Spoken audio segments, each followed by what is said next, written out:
Alright, so today we're going to be building an electric mountain bike. Now, I'm honestly super excited about this project just because, just like, the electric skateboard, mountain board that I got, I've also always wanted an electric mountain bike. The reason for that is, you have way more flexibility of where you can take it. I know I have a dirt bike. Most people would, rather have a dirt bike than, electric mountain bike. Mainly because that's way faster, you have way more power. But, think about this. You're limited to where you can go with the dirt bike. You can't ride a dirt bike into town. Unless you want to get, the cops called on you and get arrested or something like that. With an electric mountain bike, you can take it into town because it's electric. It's not noisy, it's not polluting, it's not...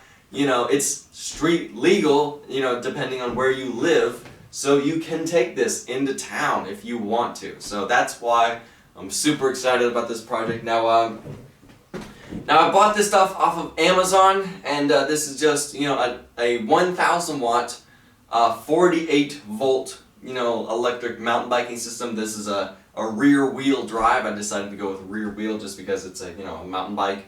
And I bought 4 lead acid batteries. Now I know I could, invest in some maybe lithium polymer or some other RC type of batteries for this that are way lighter and smaller than these batteries, but this is more of a budget build. I'm trying to do this as cheap as possible.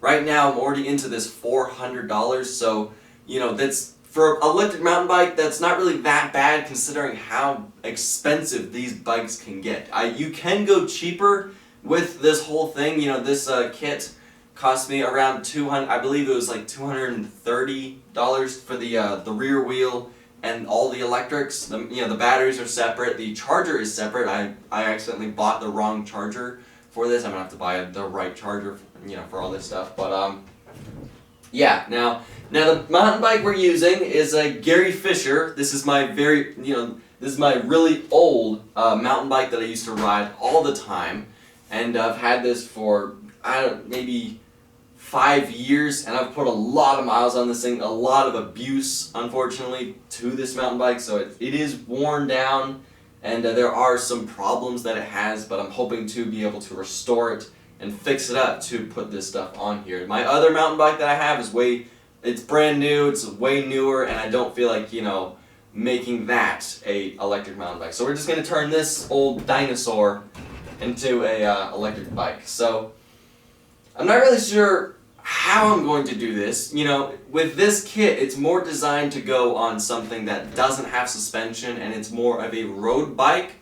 So putting it on a mountain bike with, no internal space right in here, it's going to be tricky. So I'm just going to wing it, see how, see what I can do and all this kind of stuff. So yeah, let's get started. Alright, so I don't like the size of tire that's on here, plus it has almost no tread. So I'm going to be replacing it with a tire that I've had for a while that has way more aggressive tread, and it's a little bit wider. So let's take this off without breaking anything. It's already deflated.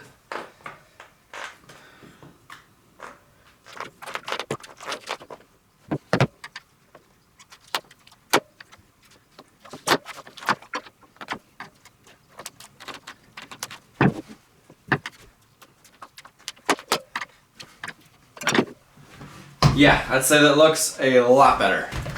And now it's not like the perfect off-road tire. It kind of looks like a Walmart tire, but yeah, it's better than this thing, this is more of like a hybrid of off-road and on-road. So yeah, that one, we don't need it. There's a mountain bike. Now I'm really hoping that this is just going to be an easy, stick it on. I know the wiring job's going to be, difficult, but I'm hoping I don't have to, heavily modify anything in here. So let's take this out.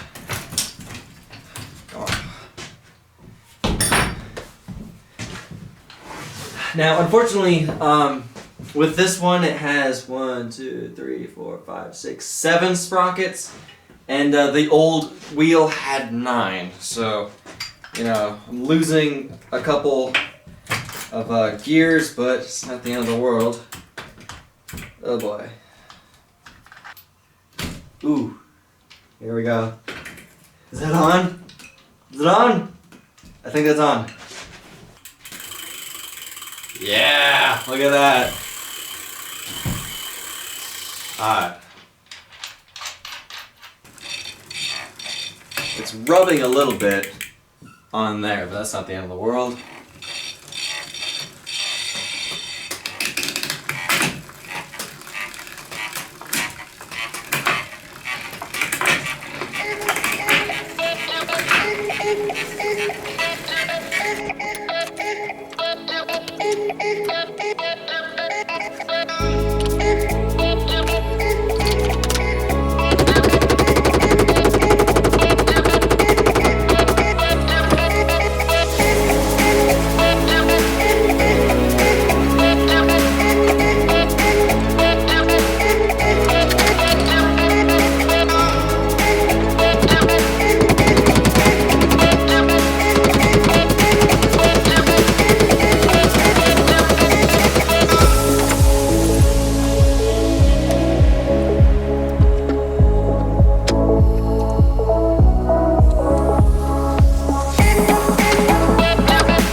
Alright, so I spent a good 2 days building this battery rack, and really this holds everything, the controller, all 4 batteries, you know, the charging port, on-off switch that I'm going to put on here, and next thing we need to do is, the thing that I'm not really looking forward to is all the wiring. It'll be easy to hook everything up. That's the easy part. The hard part is to, you know, group all the wires together and make it look all nice and neat. You know, some of these wires are pretty long, and I can't cut them any shorter or anything like that, so I'm just gonna, you know, try and bunch all the wires together in this little corner right here and make it look all nice and neat. That's gonna be not fun, but anyway. Now, in case you're wondering, about how I did this and why I chose to put the batteries right here, I had the option of putting the batteries over the rear tire like most people do with electric bicycles, but I didn't want to have all the weight on the rear tire, and it really wouldn't look that great. It would put the center of gravity a little bit higher because I would have put the batteries about right here. So I decided to go with just putting the batteries right here. I built this rack that completely solid, is not moving. It's not going to shift anywhere. If it does shift, I can always tighten it up even more, and the batteries aren't going anywhere. I know this one is not in the greatest place, but it'll all work. Now, it's not going to be the most comfortable thing to ride because your legs are brushing up against all this stuff when you're pedaling, but it's an electric bike, so you're not going to be pedaling that much. That's my theory. So yeah, I guess let's just start all this wiring, and I need to figure out how to hook the batteries up, with including these on-off switch and all this stuff. So that's the part that I'm not really looking forward to. It's all the wiring. So yeah, let's get started.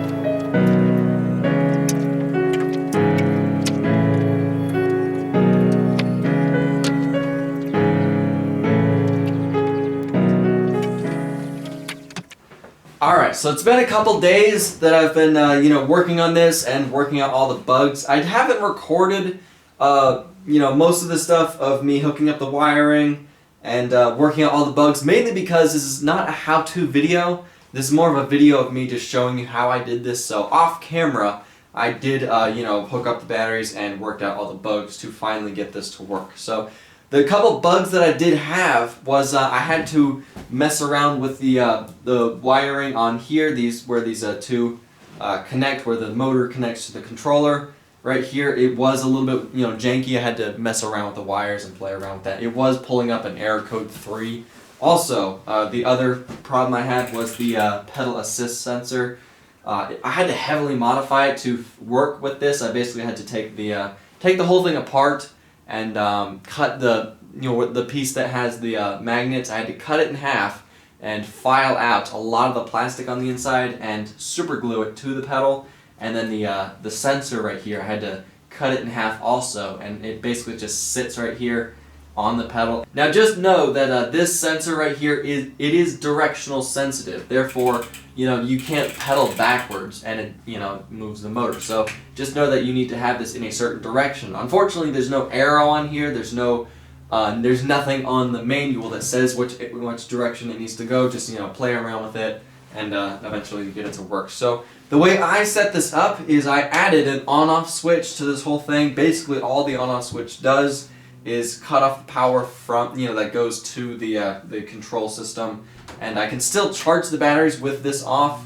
And I also put the charging port right here. So let's turn it on and turn on the LCD screen. The LCD screen does have an on-off, but basically I don't know why I added this, just for backup or something like that. So yeah, now this thing finally works. Check it out. Yeah. Now it goes pretty fast. Now I'm not sure how accurate this LCD screen is with how fast it goes, but when I push the throttle all the way, it says the bike is going 38.5 miles an hour. That totally changes when you're riding this because resistance, the motor doesn't have that much torque to get you up to that speed very well, especially if you're going up a hill. Now unfortunately this thing really struggles up a hill if you're only using the throttle. If you are going up a hill, you do need to use the pedal assist, and yeah, the pedal assist finally works. You need to do like a full rotation of the pedals for it to finally kick in. almost a full rotation, and you can adjust how much the motor turns on with the pedal assist with the buttons over here. But yeah, enough rambling. Let me pull this thing outside and show you what it can do.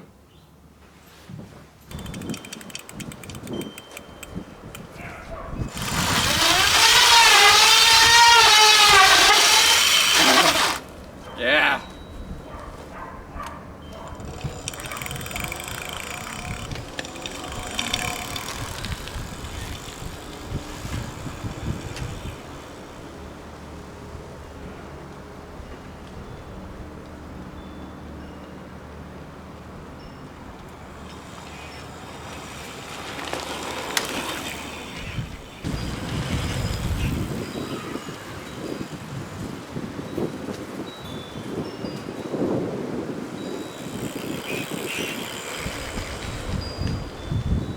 Alright, so I'm going to ride this thing around a little bit, and I'm going to try and not pedal as much as possible just to show you how much power the motor has. And yeah, let's see what this thing can do and how fast it can go.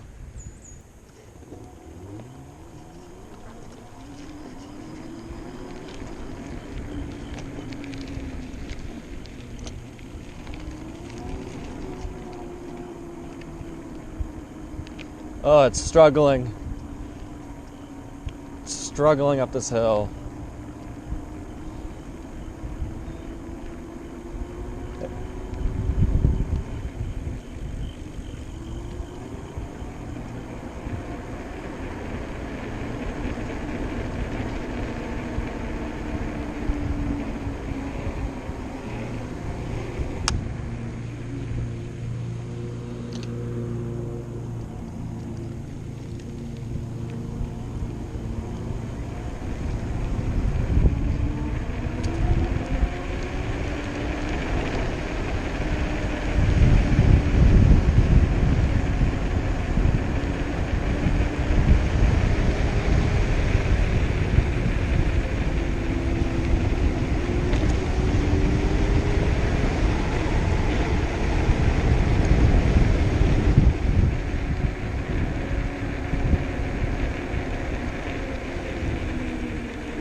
I don't know if it's gonna make it up this hill.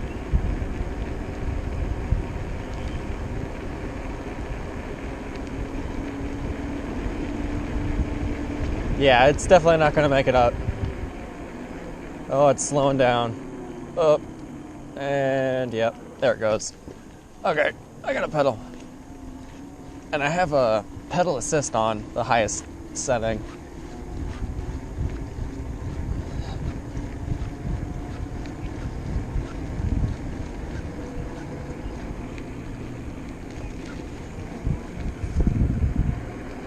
Full speed.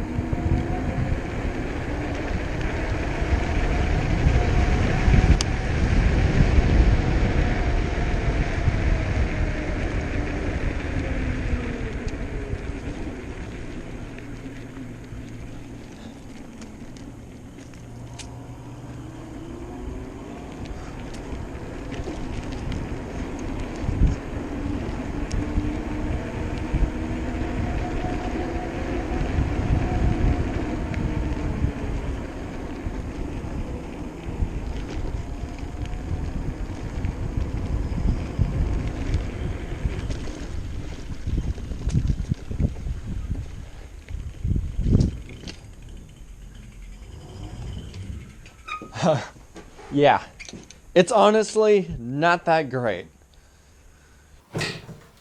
Alright, so I'll be honest, I'm kind of not really satisfied with how this turned out. I was kind of expecting something with more power, more punch, more speed to it, but I know this is electric. I'm using the cheapest lead acid batteries I could find. And I know I'm probably just asking a lot for what this is. I'm comparing it to most of the stuff I have, And this is I get it. It's electric. It's not going to be as great as a dirt bike. I know that, but I was kind of expecting something a little bit better. I mean, the way this is, you get to a hill and it just completely loses power. What is that? Do I have it set up wrong or something? I don't know. But while pedal assist works awesome, I was hoping to not have to pedal. I mean, I bought an electric motor, so therefore I don't have to pedal. It does work great on flat roads, but this is a mountain bike. I was kind of hoping to cruise up a mountain without having to pedal. I know that's probably asking a lot for what this is. Again, pedal assist does work great, but pedaling on this is kind of awkward because you got giant batteries right between your legs. Now, I know you guys are going to say, you guys said this on the skateboard video, that I need to look into buying LiPo batteries for this. I'm actually going to look into LiPo batteries just because I want to see how much it would cost to put them on here. I know these lead acid, they're not that great. They don't have that great of range. They don't have that great of much power to them. And they're also super heavy and super bulky. So if I did buy LiPo batteries, I could probably, maybe, depending on the ones I bought, probably just stuff them right in here, lose this whole top rack, and probably make this a whole lot lighter and a whole lot easier and more fun to pedal. But for now, these work. And now, if you want to buy this stuff yourself, I'm going to be posting links in the description below to everything I bought for this, the batteries, the whole electric kit, and the charger that I bought. I'm going to be posting links to all this stuff in the description below. If you want to buy this yourself, all that will be in the link below. But this thing would work awesome if you just want to cruise around town. This would be awesome for that. But for what I wanted this to be a really fun mountain bike, and it's just not really that great. Maybe with the LiPo batteries it would be, but I don't know. I'll look into buying some for that. But for now, I'm going to have to end the video here. Thank you for watching. Subscribe, and have a nice day.